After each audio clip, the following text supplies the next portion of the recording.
Hello students, हम कर रहे हैं 10th क्लास का मैथ चैप्टर 8 ट्रिग्नोमेट्री।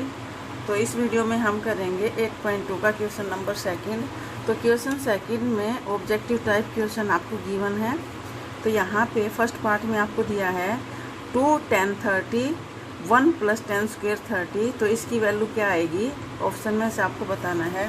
तो यहाँ पे आप देखिएगा, अगर मैं इसको सोल्व करूँ तो क्या हो जाएगा, 2 10 30 क्या है 2 10 30 अपोन में है 1 प्लस में 10 स्क्वायर 30।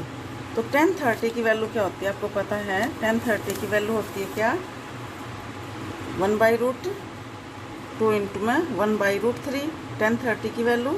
तो यहाँ पे आ जाएगा 1/√3 का होल स्क्वायर। ठीक है, यहाँ पे 10 स्क्वायर है, यहाँ पे ओनली 10 है। ठीक है, तो ये 10 स्क्वायर हो जाएगा। अब यहाँ पे 2/3 आ जाएगा, 2/√3 2/√3 हो गया। और ये हो जाएगा 1 प्लस में, जब मैं इसका स्क्वायर करूँगी तो स्क्वायर से अंडर रूट कट जाएगा, तो ये 1/3 आ जाएगा। ये हो जाएगा 1 प्लस में 1/3। अब नीचे 3 एलसीएम लूँगी मैं, नीचे 3 एलसीएम लूँगी तो ये 3 यहाँ मल्टीप्लाई होगा, 3 + 1 यानी कि क्या हो गया, ये हो गया 2/√3 और नीचे आ गया आपका 4/3। अब यहाँ बटे का बटा है तो मैंने क्या बोला, रेसिप्रोकल कर दो। अगर मैं इसके मल्टीप्लाई में लेके जाऊँगी 2/√3 के नीचे वाली टर्म को मल्टीप्लाई में लूँगी तो क्या हो जाएगा 3/4। ठीक है, तो ये आधी पावर है, ये हाफ पावर है, तो ये कट के हाफ रह जाएगी ऊपर। ठीक है, और ये 2 2 जा 4, तो क्या आ गया √3/2। तो ये √3/2 आंसर आ गया आपका। तो यहाँ पे ऑप्शन में क्या है, √3/2 किसकी वैल्यू होती है, sin 60 की। ये √3/2 sin 60 क्या होता है, √3/2 होता है ना sin 60। तो यहाँ पे ऑप्शन में क्या आंसर आ जाएगा, sin 60। ए ऑप्शन में आपका आंसर ए आ जाएगा, sin 60। तो सेकंड पार्ट में यहाँ आपको गिवन है 1 - 10 स्क्वायर 45 1 प्लस में 10 स्क्वायर 45। ठीक है, तो ये क्या हो जाएगा, यहाँ पे आप देखिएगा ये 1 - 1 यानी कि 1045 की वैल्यू क्या होती है, 1045 की वैल्यू क्या होती है, 1045 की वैल्यू होती है 1 होती है ना, 1045 की वैल्यू 1 होती है। तो ये ऊपर 0 बन जाएगा, 1 - 1 क्या हो जाएगा, 0 हो जाएगा, और नीचे क्या हो जाएगा 2 हो जाएगा। तो 0/2 किसके इक्वल आ जाएगा, ये 1 + 1 क्या हो जाएगा, 1 का स्क्वायर करूँगी, देखो 1 - 1 और नीचे 1 + 1 का स्क्वायर, 1 का स्क्वायर 1 होता है। तो 1 + 1 यानी कि 0/2, 0/2 क्या हो गया 0 हो गया। तो इसका आंसर क्या आ जाएगा, 0 आ जाएगा। थर्ड में है आपका sin 2a इक्वल में 2 sin a। ये आपको बताना इज ट्रू व्हेन a, ये आपको बताना है ये दोनों इक्वल कब होंगे। तो ये दोनों इक्वल तब होंगे जब एंगल 0 डिग्री का होगा। ठीक है ना, क्यों, यहाँ पे देखिएगा ये क्या है, यहाँ पे आपको दिया है sin 2a और इक्वल में है 2 sin a। जब यहाँ पे आप यहाँ 0 पुट करोगे a की वैल्यू, तो 2 × 0 ये 0 हो जाएगा, तो sin 0 0 होता है। इसी तरह यहाँ पे जब मैं यहाँ पे sin 0 पुट करूँगी तो 0 हो जाएगा, sin 0 0 होता है, 0 के साथ मल्टीप्लाई करूँगी तो क्या हो जाएगा 0 = 0। तो यहाँ पे 0 पे ये क्या हो जाएंगे, दोनों इक्वल होंगे। ठीक है, 0 पे क्या होंगे, दोनों इक्वल होंगे, बाकी किसी वैल्यू पे भी इक्वल नहीं होंगे। 30 रख के देखिएगा, अगर यहाँ पे 30 रखूँगी तो 60 हो जाएगा। ये sin 60 की वैल्यू क्या होती है, √3/2 होती है, तो इधर √3/2 आ जाएगा और इधर आ जाएगा 1 आ जाएगा। क्यों, क्योंकि sin 30 की वैल्यू क्या होती है 1/2 होती है, और 2 मल्टीप्लाई में है तो 2 से 2 कट जाएगा, तो ये 1 आ जाएगा। तो ये नॉट इक्वल हो जाएगा। तो यहाँ पे 0 पे ही इन दोनों की वैल्यू क्या आएगी, इक्वल आएगी। sin 45 भी रखेंगे तो नहीं आने वाली। ठीक है, क्योंकि ये तो एंगल के ये जो 2 है यहाँ पे इधर वाले में, ये एंगल के साथ मल्टीप्लाई है, और ये जो है ये साइन की जो वैल्यू आएगी उसके साथ ये मल्टीप्लाई है 2। ठीक है, तो ये आपका थर्ड हो गया। फोर्थ पार्ट में आपको गिवन है 2 sin 30 1 - 10 स्क्वायर 30। तो ये क्या हो जाएगा, 2 sin 30 अपोन में 1 माइनस में, सॉरी साइन नहीं, यहाँ पे 10 30। ये क्या है यहाँ पे गिवन आपको 2 10 30 और नीचे क्या है 1 माइनस में tan स्क्वायर 30। आपको पता है tan 30 की वैल्यू क्या होती है, 1/रूट होती है, 1/√3। तो ये हो जाएगा 2 इंटू में 1/√3 और नीचे क्या हो जाएगा, वही 1 माइनस में 1/√3 का होल स्क्वायर। तो स्क्वायर से रूट कट जाएगा, तो ये आ जाएगा, जब मैं 3 एलसीएम लूँगी नीचे तो 3 यहाँ मल्टीप्लाई होगा, तो ये आ जाएगा 3 - 1 यानी कि 2/3 आ जाएगा नीचे, ठीक है।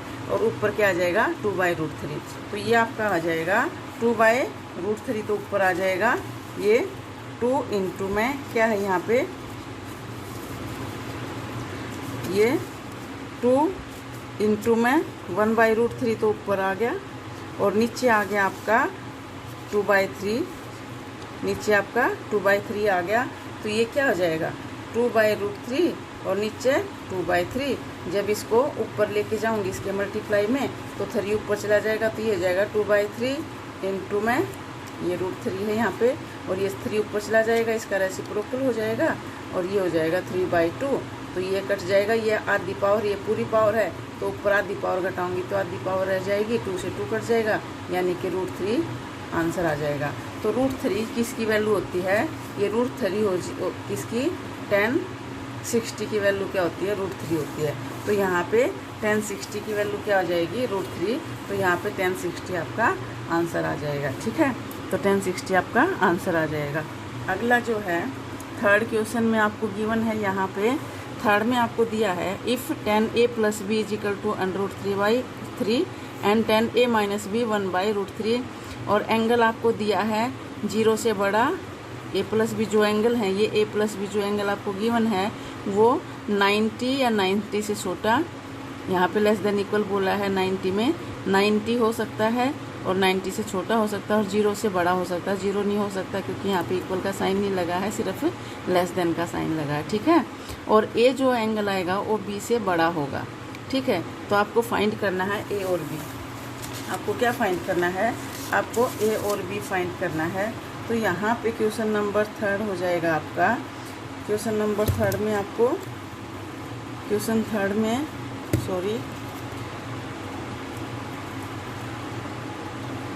तो क्वेश्चन 3 में क्या है, यहाँ पे आपको दिया है ये tan a + b इक्वल किसके है, √3 के, और सेकेंड आपको दी है इक्वेशन tan a - b, ये किसके इक्वल है, ये है 1/√3 के, ठीक है। तो ये √10 की वैल्यू किस में आ जाएगी, देखो इधर 10 है तो इधर भी आप 10 ले लो, ताकि 10 से 10 कट जाए, हमें a + b मिल जाए। यहाँ पे आप बताइए ज़रा, tan a + b है इधर, और इधर ये √3 है, तो 10 की किस एंगल पे √3 वैल्यू आती है, तो tan 60 पे √3 की वैल्यू आती है। तो √3 को मैं tan 60 भी लिख सकती हूँ, क्योंकि tan 60 ही √3 है, ठीक है। तो दोनों तरफ 10 हो जाएगा, 10 से 10 कट जाएगा, तो ये a + b किसके इक्वल आ जाएगा, 60 के इक्वल आ जाएगा। यहाँ से आपको इक्वेशन नंबर 1 मिल जाएगी। दूसरा जो आपको कंडीशन दी है वो यहाँ पे दी है, tan a - b आपको किसके इक्वल दिया गया है, 1/√3 के। तो 1/√3 10 की वैल्यू किस पे होती है, 30 पे होती है। तो इसकी जगह 1/√3 की जगह मैं tan 30 रख सकती हूँ, क्योंकि tan 30 ही आपका 1/√3 है। तो tan 30, इस यहाँ भी दोनों तरफ 10 आ गया, 10 से 10 कट गया, यहाँ पे आ गया a - b इक्वल में 30 डिग्री। इसको इक्वेशन नंबर 1 मान लो।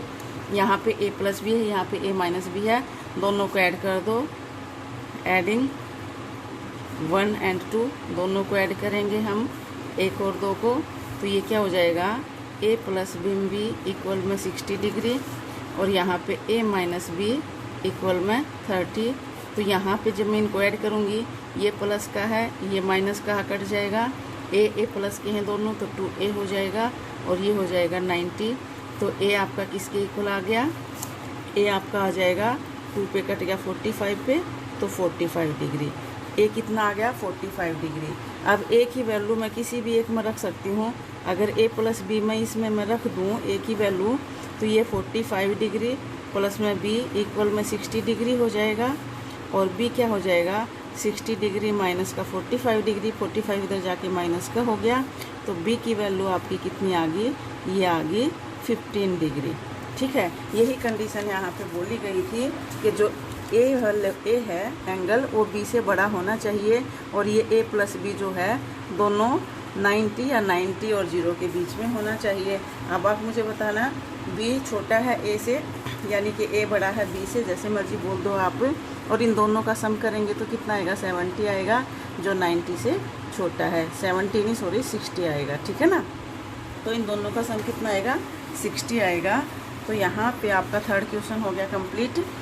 फोर्थ में आपको ट्रू फॉल्स बताने हैं। फोर्थ में क्या है, state whether the following are true और फॉल्स, जस्टिफाई योर आंसर।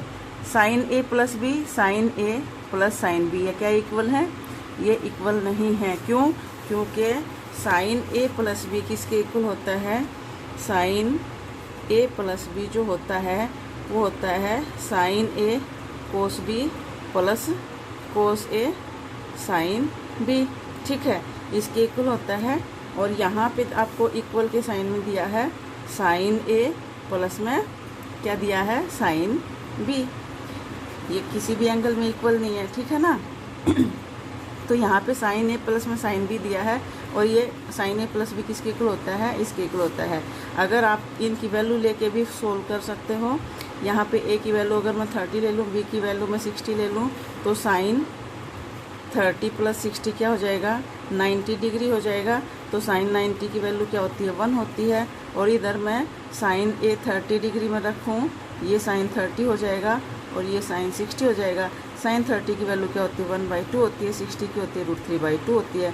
तो ये क्या आ जाएगा, 1 प्लस में √3/2। तो किसी भी एंगल से इक्वल नहीं आएगा, तो ये क्या हो जाएगा, फॉल्स हो जाएगा। ठीक है, सेकंड में है the value of sine increase as theta increase. मैंने इंट्रोडक्शन में आपको बताया था, जब टेबल बताई थी कि साइन की वैल्यू जब थीटा बढ़ेगा तो वैल्यू भी क्या होगी, बढ़ेगी। ठीक है ना, थीटा जब इंक्रीज हो रहा तो वैल्यू भी क्या हो जाएगी, साइन की इंक्रीज हो जाएगी। तो ये राइट हो जाएगा आपका। The value of cos theta increase as theta increase, तो ये रॉन्ग हो जाएगा। क्यों, क्योंकि जब थीटा की वैल्यू कोस में बढ़ेगी, इंक्रीज होगी, तो कोस की वैल्यू क्या हो जाएगी, डिक्रीज हो जाएगी।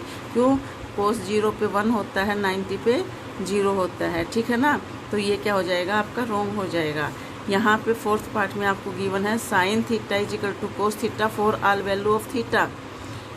साइन और कोस जो है सभी वैल्यूओं पे क्या थीटा इक्वल होगा, sine theta equal cos theta for all value of, यानी कि थीटा की सारी वैल्यूओं पे क्या हो जाएगा, साइन और कोस इक्वल होगा। तो ये आपका रॉन्ग हो जाएगा। क्यों, क्योंकि सिर्फ जो है साइन और कोस 45 पे इक्वल होते हैं। साइन 45 डिग्री की वैल्यू भी 1/√2 होती है, और कोस 45 डिग्री की भी वैल्यू 1/√2 होती है। तो सिर्फ 45 पे दोनों वैल्यू इक्वल देते हैं, बाकी सब पे अनइक्वल देते हैं। ठीक है ना, साइन 30 पे 1/2 होता है, तो कोस 30 पे √3/2 होता है। साइन 60 पे √3/2 होता है, तो कोस 60 पे 1/2 होता है। तो कोई और किसी वैल्यू में साइन जो है 0 पे 0 होता है, तो कोस 0 पे 1 होता है। साइन 90 पे 1 होता है, तो कोस 90 पे 0 होता है। सिर्फ एक 45 एंगल ऐसा है जिस पे इन दोनों की वैल्यू इक्वल होती है। लेकिन यहाँ पे बोला क्या गया, for all value of theta, यानी कि थीटा की सभी वैल्यूओं पे क्या हो जाएंगे, दोनों इक्वल आएंगे।